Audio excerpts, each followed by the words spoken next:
Yo, Nathan, excited for the movies? I think there's a particular film that we should review. Oh man, I've been dying to see Furiosa. Let's get tickets. Yeah, Furiosa. That's exactly what I meant. Definitely not any other movie like the Garfield movie. Of course not. Why would I even say that? You know. So we'll meet at 2:00. Yeah, two's fine.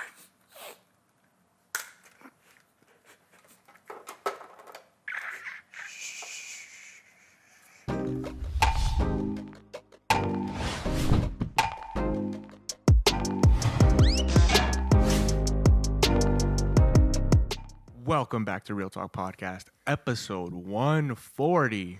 I'm your host, Nathan, and I'm joined by the man himself, Matthew Neves, to my left. Thank you. And today we are going to be reviewing George Miller's latest film, Furiosa. Woo. Furiosa, Fury Road, they get a little mixed up for me now. It's like, oh shit, what's it gonna be? Just adjusting this quickly. Before getting into Furiosa, were you excited about this movie from the trailers? I was excited for sure because, you know, when it has the Mad Max Saga attached to it, you expect a certain amount of quality, right? Right. You expect a certain level of action, of cinematography, of stunts. That's what I expect when you put that name attached to it, and I think that's kind of what we got partially. We'll go into it, but we want to touch on the series first before we get into Furiosa, because the Mad Max franchise is an interesting one. It is. I mean, it's been around for like 45 years. This guy George Miller, bro, just devoted his life to filming car chases. Yeah. I mean, that's the cool thing about the first Mad Max film is that that's all it really is. Yeah. I think he spent like a year editing the movie because he couldn't afford the editing labs all the time, so he'd go on and off about it. I think his job was being something in the hospital. I don't know exactly, but that was his actual job. Wow. He didn't make a living off of film until much later into his life, into his mid to late 30s. So seeing the first Mad Max film, you kind of get this impression of like, it's very indie, it's very independently made, and like Mel Gibson's like 22 in the film. Wow. And it's like you're seeing a part of Australian cinema that a lot of people at the time didn't know about. Like, this broke box office records type of thing, and people were like, oh shit, what the fuck? Like, what's this Mad Max film? Hence why you got Mad Max 2 and Mad Max Beyond Thunderdome, you know, those types of movies. Which, I mean, that's where you can kind of fill me in, because the originals I have not seen. This was really not a franchise that was even on my radar until Fury Road came out. And even then, like, I rewatched Fury Road recently. Yeah. Right before I watched Furiosa, but I barely remembered Fury Road for some reason. I don't remember where I watched it. It wasn't in theaters. I might have been like distracted or something. Right. I didn't remember too much about it, so going back to it, it was almost like a fresh watch because it had been so long. No, absolutely. Did you watch it before or after watching Furiosa? Before. Oh, okay. I was the opposite, where I did see it in theaters. I've seen it a handful of times. I watched it right after I saw Furiosa. Which, I mean, makes sense chronologically. Yeah, kind of. The way the story goes, right? But the funniest thing about it is, like, going back to the original Mad Max films, they're obviously more practical effects. You're getting something that's like limited in budget. So it's like George Miller's like, I want to do this, I want to do that. It's like, okay, but we can't kill our stunt performers. You know, we can do as much as we're capable of. So you get that impression for the first 3 Mad Max films, and Fury Road is kind of like his dream coming true. It's like, finally, technology has caught up. I have the budget that I wanted. Yeah. All the stars aligned for him to finally make the movie that I guess was in his head when he was making these ones. Exactly. And I think it's so cool and so rare that, like, so much later, the same director gets another shot at it. Yeah. Because 99% of the time, it's a rebooted franchise, different director, different vision completely. And I think this is a really rare case where George Miller got another shot at it in the perfect time and hit it out of the park. Yeah, I mean, he helmed it, and it was like, after rewatching Fury Road, I gotta say that Fury Road, I was like, oh, maybe I'll like it less. I don't know, because it was a while since I last saw it. I watched it, I was like, wow, this is one of the best action films I've ever fucking seen. What I love about it is the fact that it doesn't bullshit around. It's like, no, we're actually just gonna start, Yeah, and like, it's gonna be a 2-hour long action scene. Yeah. And I wish more movies did that. I feel like even the John Wick films didn't have that much energy. It had energy, not quite. but it never had the energy where it's just like, no, it's a whole car chase. There's no film to compare this to. No, not really. Not that I've visually seen. speaking, The narratively, no. pacing, the way they throw you right in.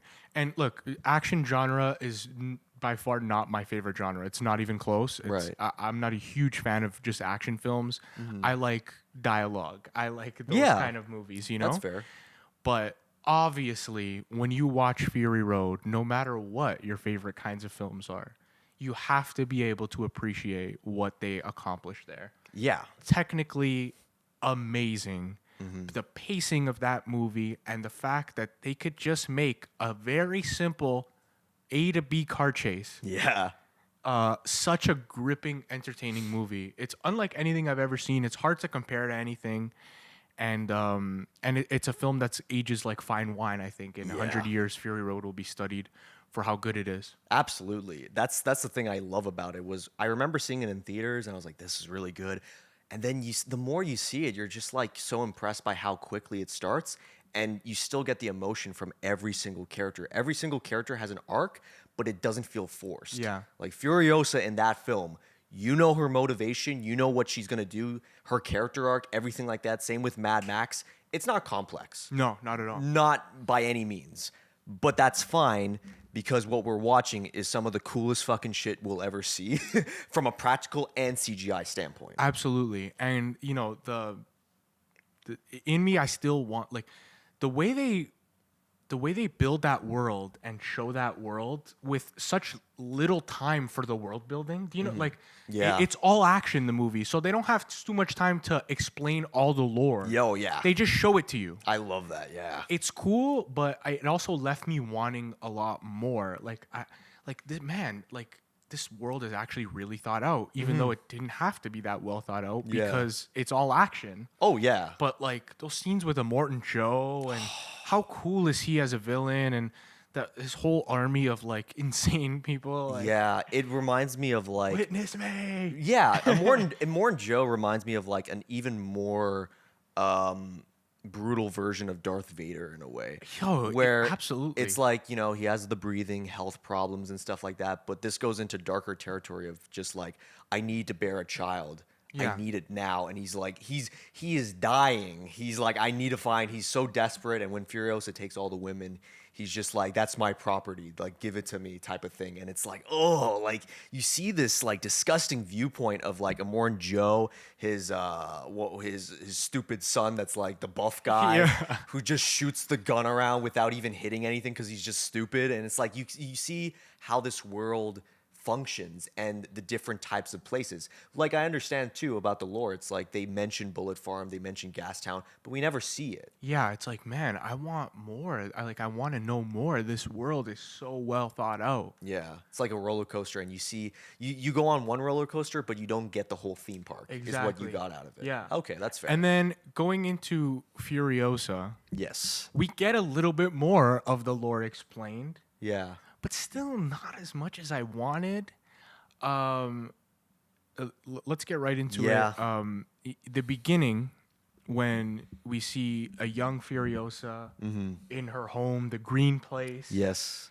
I wanted a little bit more of the green place. Just Yeah. like you know, it's such a thing that was talked about in the first one as this like magical, like how is there shit growing in this, you know? Right. And it's like we get the one scene, she's like picking the one fruit, and then she gets taken. Yeah. And it's like I want to know how this green place functions and how they're keeping it a secret from everyone else. How did these guys find it? They don't explain that. You wanted more of that, and I fully agree too. Here's my issue with Furiosa. First of all, I think we both enjoyed the film. Oh, 100%. Furiosa, good movie, highly recommended. Highly recommended. But for a movie called Furiosa, I wanted more Furiosa. The first half to me was fucking rough. Yeah. And I'm saying that because I wanted more of Furiosa, which I assume Anya Taylor-Joy was going to be in this way more than so what true. she actually was. Compared to the trailer, where she looks like full blown, she's the action The main- star yeah. of this movie. That's really not the case. When do we first see her? How far into the film? Definitely an hour in. Probably, At least yeah. an It has hour. to be an hour in. And this film, by the way, is the longest Mad Max film too. The Mad Max films have ranged from a 90-minute to 2-hour range, so an hour and a half. Yeah. This is 2.5 hours, and you kind of get Gotta feeling. say, I felt the runtime Yeah, here same. much more than Fury Road, which absolutely whizzes by. yeah. And feels like an hour-long movie. I definitely felt the runtime here a lot more. I don't know if it's because of the time jumps or what it was, but maybe some of the pacing, especially towards the beginning. Yeah. Like by the time you see Anya Taylor-Joy, it feels like you're already very far in this movie, and in reality, there's still a lot that needs to happen. Like, Yeah. basically the whole main movie has to play out. That's the thing too, is like if I was like looking at this movie, I assumed it would have started right when she was pretending to be a war boy. Yeah. That's how I would start the movie. Which I like that part too. Yeah. That's when it really started to pick up for Right? me. 'Cause I it's don't- like so cool. She shaves her head and she's Yeah. and it's so cool to me how like this world is so grand and there's so many henchmen and minions that she can like hide in the shadows and never get caught. Like I Yeah. thought that was a cool concept. Yeah. And I like to see that explored. Felt like that part was even a little short. I fully agree. There's some areas where it focuses a lot on that I didn't find as interesting as other areas where they kind of just walked a little too quickly for me, you know? Because it's like with Furiosa, I like some moments, but when I think about the soundtrack, when I think about the pacing, when I think about even the stunt work and VFX, I'm like, man, Fury Road was way better. Like, I don't want to be too harsh on this movie, but the first half really didn't do it for me. It felt like Phantom Menace with Anakin. And no, because like Anakin just stands around while the fucking peace treaty or whatever they're Yeah. talking. It's like, didn't you feel that way with like Dementis, Chris Hemsworth? Yeah. And he's just like, I'm doing the negotiations. I'm owning Gastown. And I'm just like, Furiosa's just sitting there or standing there. And Just it's just like like in a cage. in a cage, and it's just like, this is a Furiosa film. I want her to like this. Revenge story. Let's fucking go. you know? Agreed. I think also I think the girl who played Furiosa gave a good performance. Yeah. She's much better than Anakin in Phantom Menace. I think she gave a good performance. But you're right. We want the revenge. We know Furiosa from Fury Road. We Yeah. don't need all this setup in the beginning. I think we can go right into that. Right. Into that revenge. But yeah, going into Dementis. I fucking love Chris Hemsworth in this role. I feel like one of his best, It's actually. one of his best, and this kind of proves the post Avengers like casting choices that they've made. Like you look at RDJ with Oppenheimer, you look at Chris Hemsworth with this. You're looking at a lot of actors that are done with this cape shit, Yeah. and they're doing creative things. Like Chris Hemsworth is like he looks like he's having the time of his life. He absolutely And I love is. that. I love it. He's He one of the absolutely highlights. is, and he toes the line of very well of being scary, menacing, and also so ridiculous and laughable. Yeah. He does. He's incompetent. His Yeah. character is incompetent. He plays both roles very well. In the trailer and some of the stuff I was seeing before, I was worried that he was gonna be like Immortan Joe from Timu, like Yeah, from he was just gonna be like a shitty Yeah. Immortan Joe.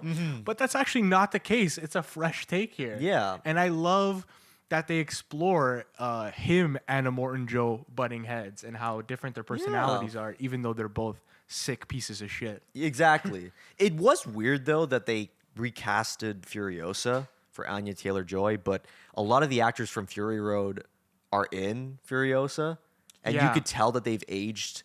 But Right. it's a prequel, so it's I like. know. But I don't want to go too critical of that because, to be honest, the Mad Max films, their continuity is not a priority. Right. Like there have been actors who have played multiple roles in the different Mad Max films, and they just look the same. Yeah. So, and I think they do the same here where, what was it, the brother of the big guy? Yeah. He also played a war boy or the guy face painted in Fury Road. Oh, see, Yeah, there he's you like, that's go. my call, whatever. Yeah. Yeah, I mean, if you want to like look at all the characters, there is some continuity issues, but this movie still very much feels like it's set in that universe Yes. of Fury Road, and it is a prequel to it. Yeah. And I feel like it's still a prequel that stands out compared to other movies that try to do the same shit. Because a lot of prequels suffer from the mystery. Yeah. Like, oh, do we have to see Michael Myers' backstory Yeah. in the fucking shitty Rob Zombie film? Right. No, Furiosa isn't like that. You actually want to know more about her life. And they don't make a big deal out of things like, oh, how did she lose her arm? It's like, it's just an accident. Yeah. That's all you need to fucking know. It's not a big deal. It's not like Anakin Skywalker losing his arm.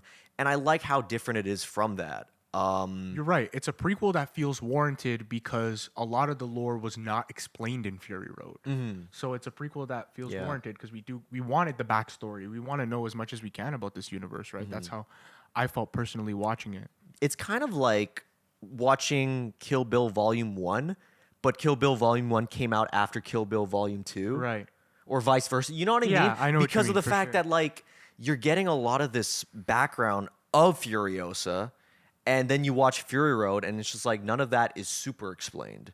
So right. you get this impression of just like, oh, what was her home like? You didn't get that from Fury Road. It was just like it's no longer there. All hope is lost, and that's when she breaks down. And it's like, well, what do I do now? In Furiosa, you get even bigger context, which I think would make Fury Road better to know about Furiosa. Would you agree? Yeah. So I think so. This movie 100% I think makes Fury Road better. It doesn't like Yeah. hurt Fury Road at all. I think it's a great companion piece. now the question is though, can Furiosa stand on its own without Fury Road? Is the bigger question, because that's another thing prequels suffer from. Is you watch the prequels of Star Wars because you enjoy them, but also would you enjoy them as much if the original trilogy didn't exist? Yeah. That's a very hard question to answer here, man. I don't know if I have the answer to that yet. And It's here's tough. the thing. This movie is good. We're both saying that this Yeah. movie is good. But we're also comparing it to one of the best action movies Yeah. ever made, right? It's a prequel to one of the best action movies ever made. So all the great action here, we still have to compare to the best version. Yeah. So that's hurting it. It is a good movie. Does it work as a standalone without Fury Road? I'm not sure. Yeah, I'm not sure either. I got to give it upon rewatch, but like as it stands, as I was thinking about Furiosa, I'm like, this might be my least favorite of the Mad Max films. But at the same time, I don't think any of the Mad Max films are bad. I think Right. they're great watches. Even if you want to see more Mad Max, I would highly recommend the trilogy. I mean, you get a little bit different styles for each one due to budget and also just like the worlds that they're inhabiting. I love the fact that the villains in all the Mad Max films are so different from each other, but they're all super crazy. How much of those original films connect to Fury Road and Furiosa, etc., like character-wise? Character-wise, just Max. Just Max. Just Max. All you got to know is Mad Max, he was a cop, and then a biker gang killed his wife and kid. Then he went mad.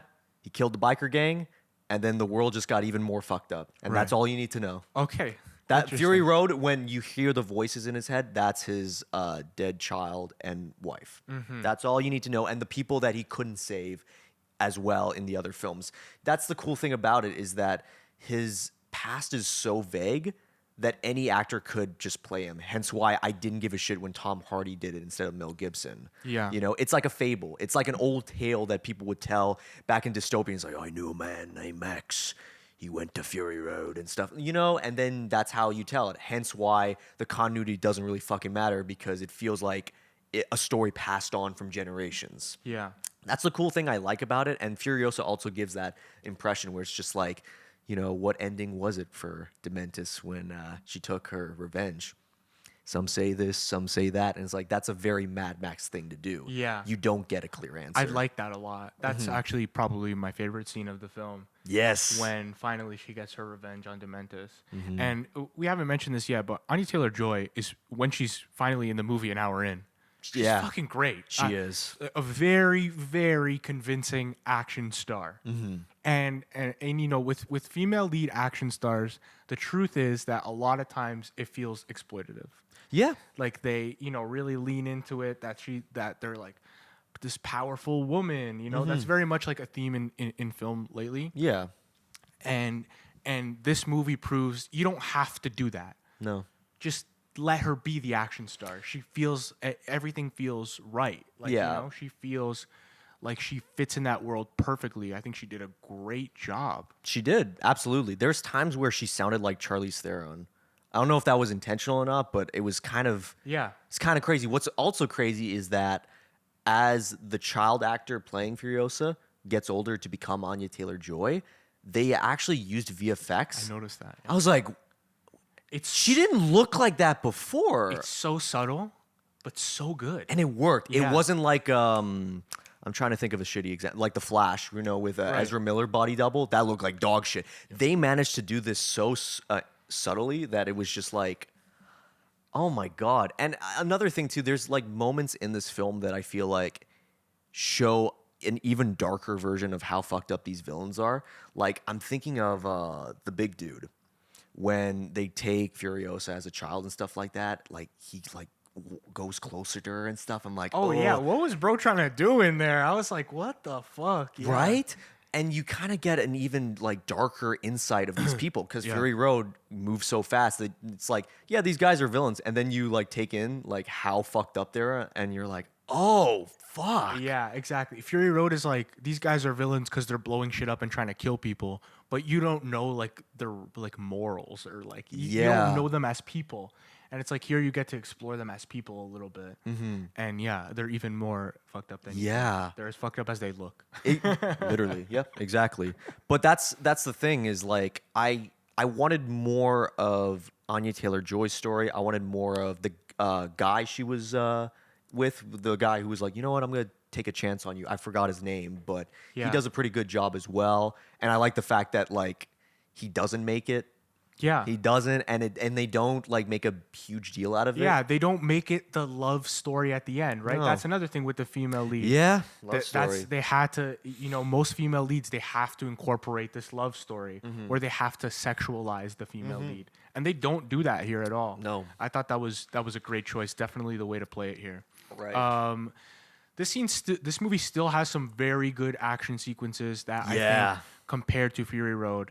The one where all the what are those guys called? The war boys? War boys? Yeah. Are just like constantly switching on the thing. They're trying to throw those explosives and they're constantly getting killed and they're just switching out more war boys on on that big tanker. Yeah, the one that like spins around, right? Yeah, that was an excellent sequence. I thought that stacks up with any action scene of Fury Road personally. We just didn't get as much of it. Mm-hmm. And I also kind of felt a little underwhelmed with the soundtrack. Yeah. Because the soundtrack in Fury Road, I remember Junkie it. XL, go Junkie to XL. He was so good in Fury Road. He did it, and then he did this soundtrack, and I'm like, it doesn't sound as good. No. But also Fury Road was just so fucking heavy metal rock. Heavy metal. Like, you know, I Fury remember Road the fucking cloud. Remember the clouds with that tornado? Yeah. And the Furiosa bumps her truck into one of them, and then it flies, and you hear this grand music, and the sky explodes. I'm like, yeah. And that's like the first 20 minutes. And I'm just like, holy shit, there's more? Insane. Whereas Furiosa has a lot of those cool action scenes, but spaced out. Yeah. It's a lot more spaced out. Yeah. And I feel like George Miller is focusing more on like patience. I agree. This is more of a patient film. Like if Fury Road was like cocaine, this is like, all right, we're off it. Yeah. We're a little bit We're on the sober. come down a bit. Yeah, exactly. You Exactly. know, which isn't a bad thing. It's just something that I am not a huge fan of with the Mad Max films. When I think of Mad Max, I think of hyper action, balls to the wall. Let's fucking do this. I want to see a revenge story. Let's go. Mm-hmm. This is not really that. It is a revenge story, but it's a different kind of revenge story. What direction do they go next, Nev? Do you want to see more films in this universe? I think the answer is Absolutely. But with the fucking box office, I don't know, man. I know that's tough. This film costs $168 million and made 117 worldwide. Fuck, man. That's not very good. They thought it was going to be a Barbenheimer thing with the Garfield movie, and 52 million it didn't domestic is work. tough. Yeah, it's terrible. And it sucks because Fury Road didn't make a crap load of money, but it made enough for Furiosa to get made. Right. They were supposed to make Mad Max The Wasteland after this, but the only way that's ever going to get made is if this makes a profit, and I don't I don't know. I want to see more Mad Max, but George Miller said it himself. It's like, if this doesn't make money, then This is probably it. Eh? yeah. Are there any characters or stories in these universe that you'd like to see explored next? Like, is there a particular character you'd like to see a backstory for? What part of this timeline do you want to see more? Make new characters. Yeah? That's what I love about Mad Max. Beyond Thunderdome, the third Mad Max film, has Tina Turner and a character named Master Blaster. It's a big dude, and then there's a little guy on top of the big dude. It's Master and Blaster. I love that. It's fucking awesome. I love the names in this franchise. Yeah. Very much feels like, George Lucas in Star Wars and how ridiculous some of the names George Lucas, George Miller. I mean, The Georges, man. Georges. Like, even just Dementus. Like, yeah. the perfect villain name. They've always had cool names. Like, I always think of the first Mad Max film, Toe Cutter, which is amazing. His name's Toe Cutter, and the actor who played Toe Cutter also played Immortan Joe in Mad Max Fury Road. Oh, wow. Yeah. He's got a great voice. Oh, I love He's got a. I could tell that because he passed away in between films, so like they got a new actor in Furiosa. It's like he sounds cool, but he's like, he ain't like the other guy, man. A little different. He had a grouchy voice. Had that presence to him, right? Yeah. It's almost like that fucking Optimus Prime presence. Yes. Really recognizable, distinct voice. I do want to see more though. Like I want to see Tom Hardy back and stuff. But I did read like recently that he didn't like working on Fury Road. Him and Charlize Theron hated each other. Yeah. I was like, oh fuck. That's And unfortunate. Here's what I think: they couldn't handle Australian weather.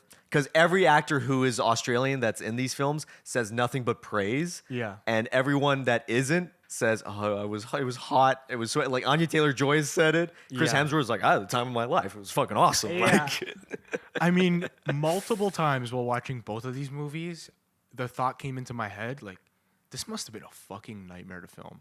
oh yeah, because you knew those cars didn't have AC because the windows were down and Yeah. stuff. So it's like Australian weather, super fucking hot. And there's sand everywhere. Yep.